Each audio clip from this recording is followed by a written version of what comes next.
Hi friends, welcome to the cine matters channel. Here is the review of zebra movie. Movie ఎలా ఉందో తెలుసుకుని పోయే ముందు మన సినీ మ్యాటర్స్ ఛానల్ సబ్స్క్రైబ్ చేయండి. ఇలాంటి movie reviews, OTT film updates గురించి మీ ముందుకు ఎప్పుడు కొత్త కంటెంట్ తో వస్తూనే ఉంటాం. ఇంకా జీబ్రా మూవీ ఎలా ఉందంటే బాగుంది.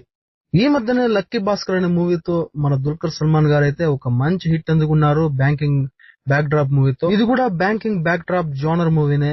ముఖ్యంగా ఈ మూవీ అనేది black and white money concept తో రన్ అవుతుంటుంది. అందుకే ఈ మూవీ చూసుకుంటే జీబ్రా టైటిల్ పెట్టడం జరిగింది. జీబ్రా పైన చూసుకుంటే ఆ తెల్లటి నల్లటి బ్లాక్ అండ్ వైట్ చారలు అయితే కనిపిస్తాయి కదా, అవి సింబాలిక్ గా ఈ మూవీలో బ్లాక్ అండ్ వైట్ అనే కాన్సెప్ట్, మనీ కాన్సెప్ట్ అయితే రన్ అవుతుంది కాబట్టి ఈ మూవీకి జీబ్రా అనే టైటిల్ పెట్టడం జరిగింది. ఈ మూవీ స్టోరీలోకి వెళ్తే గనక, బ్యాంక్ ఆఫ్ ట్రస్ట్ అనే బ్యాంక్ లో బ్యాంక్ మేనేజర్ గా వర్క్ చేస్తుంటాడు సూర్య, అదే హీరో సత్యదేవ్. హీరో తన తల్లి, తను ప్రాణంగా ఇష్టపడే అమ్మాయి స్వాతి, ప్రియా భవానీ శంకర్, తన ప్రాణ స్నేహితుడైనటువంటి బాబ్ సత్య, కామెడీ యాక్టర్ సత్య, ఇదే తన ప్రపంచం